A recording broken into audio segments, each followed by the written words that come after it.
ये कहानी एक ऐसे बच्चे की है जिसके अंदर पैदाइशी चेस यानी कि शतरंज खेलने की कला है, लेकिन शायद उसकी ज़िंदगी में इससे भी बढ़कर कुछ चीज़ें हैं जिसे वह अपनी ज़िंदगी से नहीं खोना चाहता। Godfather entertainment presenting searching for Bobby Fischer. कहानी के शुरुआत में 7 साल के बच्चे जॉर्ज को दिखाया जाता है जो अपने दोस्तों के साथ अपने पिता के साथ हाइड एंड सीक खेल रहा होता है, और जब वह अपने दोस्तों के साथ छिपा होता है तभी उसके पिता पीछे से आते हैं। जॉर्ज वहाँ से भाग जाता है और एक दूसरी जगह जाकर छुप जाता है।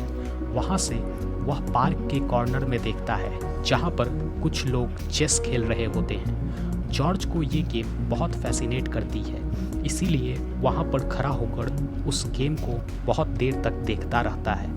हालांकि यहाँ पर बारिश भी हो जाती है, फिर भी जॉर्ज वहीं पर खड़ा रहता है। अब अगले दिन जब जॉर्ज अपनी मॉम के साथ अपनी छोटी सिस्टर के साथ स्कूल से आ रहा होता है, उसकी मॉम बोलती है, क्या तुम्हें पिज्ज़ा खाना है? जॉर्ज कहता है, क्यों ना हम पार्क में जाएं गेम देखने। उसकी मॉम को कुछ समझ नहीं आता और वह उसे पार्क ले आती है और जॉर्ज उस जगह खड़ा हो जाता है जहाँ पर बहुत सारे लोग चेस खेल रहे होते हैं। ये सब के सब होमलेस होते हैं, इसीलिए इनके कपड़े, इनके रहने का तरीका, बोलचाल का तरीका सब कुछ बहुत अजीब होता है।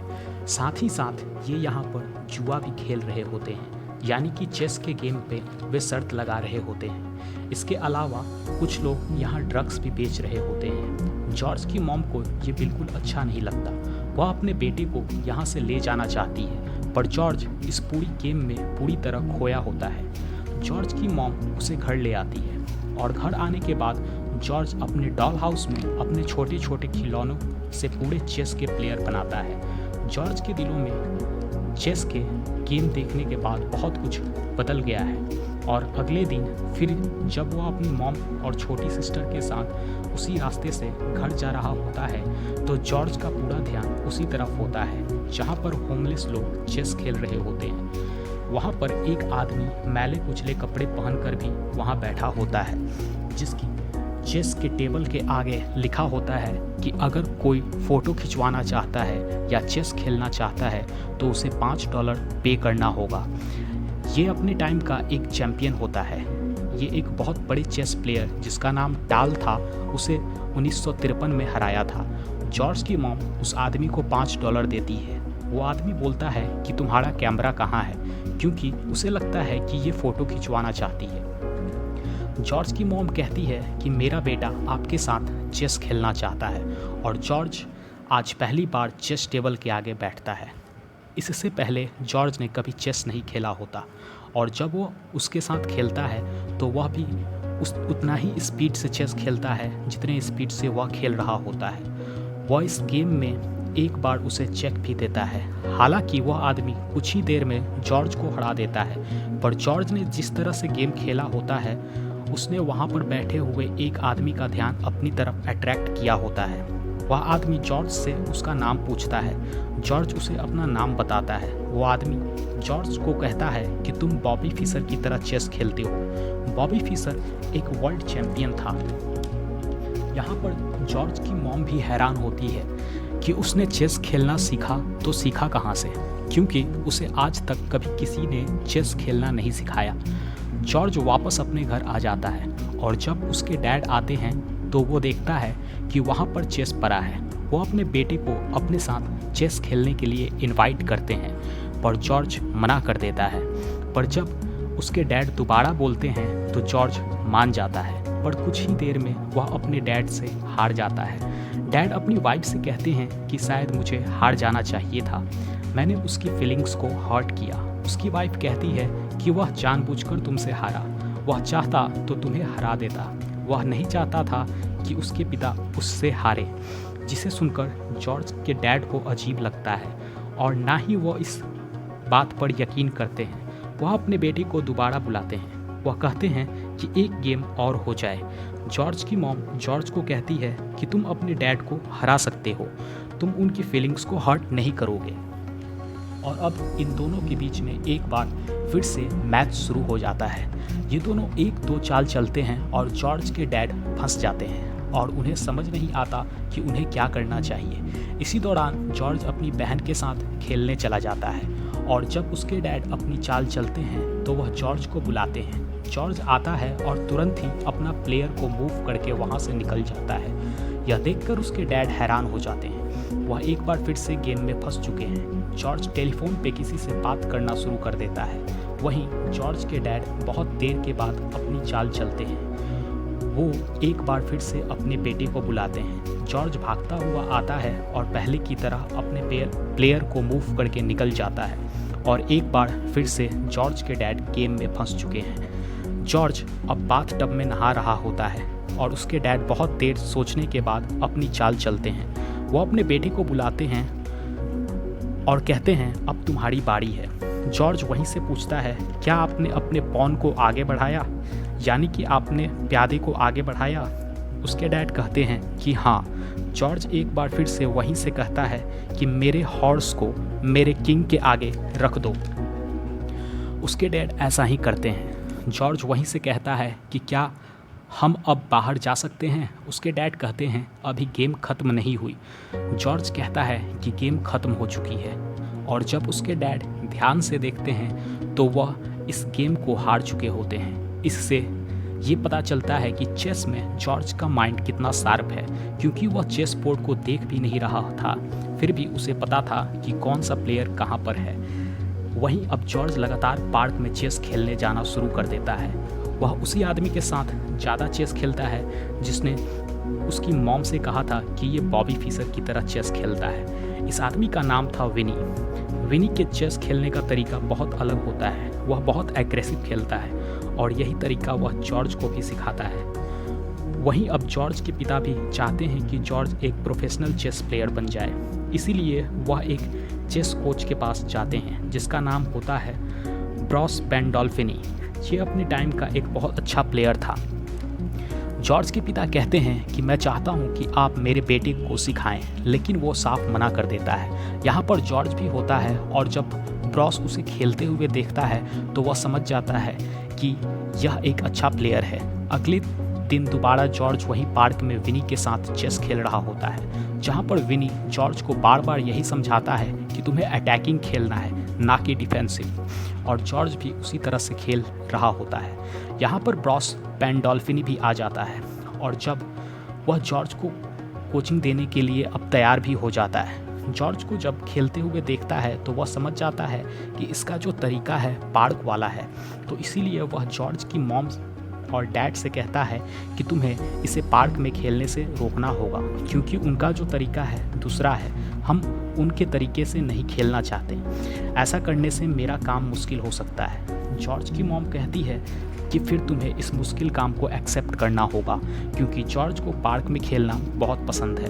अब ब्रॉस जॉर्ज को सिखाना शुरू कर देता है और अब वो दिन आ जाता है जब जॉर्ज का पहला टूर्नामेंट है, लेकिन ब्रॉस इसमें नहीं आ सकती। वह उसे कॉल करता है। वह कहता है कि तुम्हें अच्छे से खेलना होगा और अपनी क्वीन को पहले बाहर मत निकालना। दरअसल जॉर्ज पार्क में विनी के साथ इसी तरह से खेलता है और अब जॉर्ज वहां पर पहुंच जाता है, जहां पर उसी के उम्र के बहुत सारे बच्चे सब यहां पर टूर्नामेंट के लिए आए हुए होते हैं और शाम होते होते सब बच्चे टूर्नामेंट से बाहर हो जाते हैं। सिर्फ यहाँ पर जॉर्ज और एक लड़का बच जाता है और इसके बाद जॉर्ज के पिता को घर जाते हुए दिखाया जाता है और उसके बगल में वाले सीट पर जॉर्ज सो रहा होता है, जिसके हाथ में एक ट्रॉफी भी होती है, यानी कि आज जो चेस कंपटीशन होता है उसे जॉर्ज ने जीता होता है। उसके पिता उस ट्रॉफी को देखते हैं जिससे उन्हें बहुत खुशी होती है। इसके बाद भी जॉर्ज कई बड़े बड़े टूर्नामेंट जीतता है। हालांकि उसके चेस की हैबिट से उसकी पढ़ाई और अदर एक्टिविटीज़ सफ़र हो रही होती है, लेकिन उसके पिता को इसकी कोई परवाह नहीं थी। वह चाहते हैं कि उनका बेटा एक बहुत बड़ा चेस प्लेयर बने। वह अपने बेटे को चेस के लिए हर तरह से सपोर्ट करते हैं और उनका ये सपोर्ट कहीं ना कहीं अब एक जिद भी है। वह जॉर्ज की स्कूल को भी चेंज कर देते हैं, क्योंकि नए स्कूल में चेस क्लास भी है। हालांकि जॉर्ज इस बात से थोड़ा सा उदास भी हो जाता है और जब वो पार्क में अपने दोस्त विनी के साथ होता है तभी वह देखता है कि सभी चेस प्लेयर इकट्ठे खड़े हैं जॉर्ज को लगता है कि हो ना हो यहाँ पर आज बॉबी फिशर आया है। दरअसल बॉबी फिशर एक बहुत बड़ा चेस चैंपियन था। फिर अचानक से वह कहीं गायब हो गया था। किसी को कुछ नहीं पता था कि बॉबी फिशर कहाँ है। पर जॉर्ज विनी जब उस जगह पर जाते हैं तो वह देखते हैं कि वहाँ पर बॉबी फिशर नहीं बल्कि जॉर्ज की उम्र का एक बच्चा होता है, जो उसी आदमी के साथ चेस खेल रहा होता है जिसके साथ जॉर्ज ने $5 देकर पहली बार चेस खेला था। और वो बच्चा उस आदमी को बुरी तरह से हरा देता है। अब जॉर्ज फिर से एक टूर्नामेंट में जाता है। टूर्नामेंट में जिस बच्चे के साथ यानी कि जिस अपोनेंट के साथ जॉर्ज खेल रहा होता है, वह बच्चा जॉर्ज को देखकर बुरी तरह से घबरा जाता है, क्योंकि वह जानता है कि जॉर्ज से वह जीत नहीं सकता। जॉर्ज उसकी घबराहट को भांप लेता है। वहीं बाहर जॉर्ज के पिता भी खड़े होते हैं और कुछ ही देर बाद जॉर्ज बाहर आ जाता है, यानी कि वो मैच हार जाता है। इस बात से उसके पिता बहुत घबरा जाते हैं। वह अपने बेटे से पूछते हैं, क्या तुमने क्वीन को बाहर निकाला था? क्योंकि वो इस गेम को 7 चालों में हार गया था। पर जॉर्ज उन्हें कुछ भी नहीं बताता। सिर्फ वो इतना ही कहता है कि वह मुझसे अच्छा प्लेयर था, जबकि सच ये होता है कि वह उससे जानबूझकर हारा था। वहीं जॉर्ज के कोच अब उसके लिए कुछ नए रूल्स बनाते हैं। वह कहते हैं कि तुम अब फास्ट गेम नहीं खेलोगे, जो कि उसकी नेचुरल गेम होती है, जिस तरह वह विनी के साथ खेलता है। वो ये भी समझाते हैं कि तुम्हें अपने ओपोनेंट्स को दुश्मन समझना है। जॉर्ज ये बात सुनकर बहुत हैरान होता है। वो कहता है कि मैं ऐसा नहीं कर सकता। पर ब्रॉस कहता है कि तुम्हारा अपोनेंट तुम्हें दुश्मन समझता है और तुम्हें भी उसको दुश्मन ही समझना पड़ेगा। पर जॉर्ज ऐसा करने से मना कर देता है। यहाँ जॉर्ज के रूल रेगुलेशन बदल दिए जाते हैं। इससे जॉर्ज अब इस गेम में बोर होना शुरू हो जाता है। और जब वो अपनी मॉम के साथ पार्क से जाता है तो विनी और उसके सभी दोस्त चेस खेल रहे होते हैं, तो वो उस तरफ देखता है। दरअसल वो वहाँ जाना चाहता है, पर उसे अब वहाँ जाने का अलाउ नहीं है। इसके बाद वह एक कंपटीशन के लिए भी जाता है और उस कंपटीशन में जोनाथन जीतता है। जोनाथन वही बच्चा है जिसने पार्क में उस आदमी को हराया था जिसके साथ पहली बार जॉर्ज ने $5 में चेस खेला था। वहीं धीरे धीरे जॉर्ज चेस में अपना इंटरेस्ट खो रहा होता है और एक दिन जब उसका कोच ब्रॉस उसे सिखा रहा होता है तो जॉर्ज उससे सर्टिफिकेट मांगता है। वो सर्टिफिकेट जिसके बारे में ब्रॉस उससे कहा था कि जब वो अच्छा खेलना शुरू कर देगा तो वो उसे एक सर्टिफिकेट देगा। इस बात से ब्रॉस को गुस्सा आता है। वह उसके इमोशंस की परवाह किए बिना कहता है कि तुम्हें कितने सर्टिफिकेट्स चाहिए, ये सिर्फ एक कागज़ का टुकड़ा है, इसकी कोई वैल्यू नहीं है। और एक एक करके वह उसके आगे कई सारे सर्टिफिकेट्स रख देता है। यह देखकर जॉर्ज की मॉम वहाँ आ जाती है और वह ब्रॉस को कहती है कि मेरे घर से अभी निकल जाओ, क्योंकि कहीं ना कहीं वह उसके बच्चे को इमोशनली हर्ट कर रहा होता है। ब्रॉस वहाँ से चला जाता है। हालांकि जॉर्ज के पिता अभी भी चाहते हैं कि ब्रॉस जॉर्ज को ट्रेनिंग दे, पर जॉर्ज की मॉम नहीं चाहती। वह अपने पति से कहती है कि अगर मेरे बेटे को किसी ने भी बदलने की कोशिश की तो मैं उसे तुमसे हमेशा के लिए दूर ले जाऊंगी। जॉर्ज के पिता को भी कहीं ना कहीं ये एहसास हो जाता है कि वह गलत है। अगले दिन जब वह जॉर्ज के रूम में जाते हैं तो वहाँ जॉर्ज बैठा होता है और वो अपने नोटबुक में चेस के सभी कैलकुलेशन कर रहा होता है कि कौन से मूव से कितने पॉइंट्स मिलते हैं। जॉर्ज के पिता कहते हैं कि तुम्हें ऐसा करने की कोई ज़रूरत नहीं है, पर जॉर्ज कहता है कि नहीं, मुझे करना होगा क्योंकि मुझे जीतना है। पर जॉर्ज के पिता जानते हैं कि ऐसा सिर्फ वह उनके लिए करना चाहता है, उन्हें खुश करने के लिए करना चाहता है। उसे अब चेस खेलना पसंद नहीं है। इसीलिए अगले दिन जॉर्ज के पिता उसे उसी पार्क में ले जाते हैं जहां पर विनी और बाकी के लोग चेस खेलते हैं, क्योंकि वह चाहते हैं कि उनका बेटा पहले की तरह खुशी से चेस खेले। और वो कहते हैं कि तुम विनी के साथ चेस खेलो। जॉर्ज विनी के साथ एक बार फिर से चेस खेलता है और जो जोश, उत्साह और इंटरेस्ट उसने चेस में खो दिया था वह फिर से वापस आ जाता है। वह यहाँ पर लगातार चेस खेलना शुरू करता है, जिससे उसके अंदर चेस खेलने का पुराना जज्बा वापस आ जाता है। अब जॉर्ज से मिलने के लिए ब्रॉस आता है और वो जॉर्ज से पूछता है कि क्या जॉर्ज नेशनल चैंपियनशिप के लिए जाएगा। जॉर्ज के डैड कहते हैं कि हाँ। ब्रॉस के पिता को समझाने की कोशिश भी करता है कि जॉर्ज को पार्क में चेस नहीं खेलनी चाहिए, बल्कि उसे अपने कंपटीशन के लिए तैयारी करनी चाहिए। पर जॉर्ज के पिता ब्रॉस को बताते हैं कि अब वह पहले से भी बहुत बेहतरीन चेस खेलता है। ब्रॉस कहता है कि आपको कैसे पता। जॉर्ज के पिता कहते हैं कि मुझे पता नहीं है, पर मैं एक बात जानता हूँ कि अब मेरे बेटे को चेस खेलना अच्छा लगता है, जैसे उसे पहले अच्छा लगता था। अब वो दिन आ जाता है जब नेशनल चेस चैम्पियनशिप है। यहाँ पर बहुत सारे बच्चे होते हैं और फर्स्ट राउंड में सब के सब एक दूसरे के साथ चेस खेलते हैं। धीरे धीरे सब बच्चों का गेम चलता है और फाइनल राउंड में पहुँचते हैं जोनाथन एंड जॉर्ज। जोनाथन वही लड़का है जिसकी गेम देखने के लिए पार्क में सारे प्लेयर खड़े हो गए थे। और अब यहाँ पर फाइनल राउंड से पहले एक ब्रेक होता है और ब्रेक में जॉर्ज से मिलने के लिए उसका कोच ब्रॉस आता है। ब्रॉस को भी अब अपनी गलती का एहसास है। वह जॉर्ज को उसका सर्टिफिकेट फ्रेम करवा कर देता है और उसे कहता है कि जॉर्ज उसके टीचर की नज़र में एक सर्टिफाइड चेस प्लेयर है। जॉर्ज हमेशा से इस सर्टिफिकेट को चाहता था।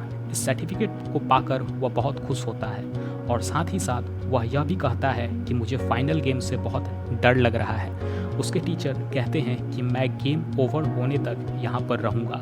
दरअसल यह पहला गेम होता है जिसमें उसका कोच, उसके टीचर यहाँ पर आया हुआ होता है और अब जॉर्ज जोनाथन के सामने बैठ जाता है। दोनों के बीच में गेम शुरू हो जाती है। बाहर से सभी लोग इस गेम को स्क्रीन पर देख रहे होते हैं। यहाँ पर विनी भी होता है और जॉर्ज विनी के तरीके से यहाँ पर गेम खेलना शुरू करता है। वह शुरू में अपनी क्वीन बाहर निकाल देता है, पर जोनाथन इस मौके को नहीं खोता और वह जॉर्ज की क्वीन को मार देता है। इस बात से उसके कोच और पिता दोनों बहुत डिसअपॉइंट हो जाते हैं। उन्हें लगता है कि अब जॉर्ज गेम हार चुका है। वहाँ पर विनी भी होता है। जॉर्ज की मॉम विनी से पूछती है कि क्या गेम ख़त्म हो चुकी है। विनी कहता है कि ऐसा कुछ नहीं हुआ, जॉर्ज ने ऐसा जानबूझकर किया है। और इसके बाद जॉर्ज और जोनाथन कई चालें चलते हैं और कुछ ही देर बाद जॉर्ज उसकी भी क्वीन को मार देता है। यानी कि अब गेम बराबरी की हो जाती है। ये दोनों चलते हैं और दोनों के कई प्लेयर्स गेम से बाहर हो चुके हैं, यानी कि वह मारे जा चुके हैं। और गेम में एक पल ऐसा आता है जब जॉर्ज पूरी तरह से शांत हो जाता है। उसे अपने टीचर, अपने कोच ब्रॉस की बात याद आती है कि तब तक कोई भी चाल मत चलना जब तक तुम्हें गेम समझ ना आए। बाहर से ब्रॉस भी गेम देख रहा होता है और समझ जाता है कि अगर जॉर्ज शायद इस गेम को जीतना चाहे तो वह जीत सकता है, लेकिन इसके लिए उसे बहुत आगे तक देखना होगा। और यहाँ पर जॉर्ज को कुछ समझ में नहीं आता। वह बहुत देर तक गेम को ध्यान से देखता रहता है और इसके बाद वह जोनाथन की तरफ अपना हाथ बढ़ाता है, यानी कि वह इस गेम को ड्रॉ करना चाहता है। वह जोनाथन से कहता है कि तुम इस गेम को हार चुके हो। अगर तुम चाहो तो तुम इस गेम को ड्रॉ करके हम चैंपियनशिप को शेयर कर सकते हैं। पर जोनाथन ऐसा करने से मना करता है और अब ये दोनों चाल चलना शुरू करते हैं और एक एक करके एक दूसरे के सभी प्लेयर्स को ख़त्म कर देते हैं। और अब चेस बोर्ड पर दोनों के एक एक किंग और पॉन बचते हैं। ये दोनों अपने अपने पॉन को बढ़ाकर वजीर को जिंदा करना चाहते हैं। सबसे पहले जोनाथन एंड तक पहुंच जाता है और उसका वजीर गेम में वापस आ जाता है। पर अगली चाल में जॉर्ज भी अपनी पॉन को आखिर तक पहुंचा देता है और जैसे ही उसका क्वीन यानी वजीर गेम में वापस आता है तो वह उस लाइन में होता है जहां पर जोनाथन का किंग है, यानी कि उसे चेक है। इसीलिए उसे किंग को हटाना होगा और उसी लाइन में आगे उसकी क्वीन होती है। जैसे ही जोनाथन अपने किंग को हटाता है, जॉर्ज उसकी क्वीन को एक बार फिर से गेम से बाहर कर देता है और इस तरह से जॉर्ज इस चैंपियनशिप को जीत जाता है। और अंत में हमें यह दिखाया गया है कि जॉर्ज अपने छोटे से दोस्त के साथ वॉक कर रहा होता है। जॉर्ज के माँ बाप उसे बहुत ही प्राउडली देख रहे होते हैं। जॉर्ज अपने दोस्त को कहता है कि जब मैं तुम्हारी एज का था तब मैं तुम्हारे जितना अच्छा प्लेयर नहीं था। दरअसल वो अपने दोस्त का उत्साह बढ़ा रहा होता है और यही एक चीज़ ऐसी होती है जो जॉर्ज को दूसरे प्लेयर से पूरी तरह से अलग बनाती है। इस कहानी में हमें यह समझाने की कोशिश की गई है कि इस दुनिया में कोई भी जीत, कोई भी खेल तब तक खेल नहीं होता जब तक आप उसे एंजॉय ना करें। यह कहानी जॉर्ज विक्सन की सच्ची कहानी है। यह मूवी 1893 में रिलीज हुई थी। IMDb पर इसकी रेटिंग है 7.4। उम्मीद करते हैं कि यह सच्ची कहानी आपको पसंद आई।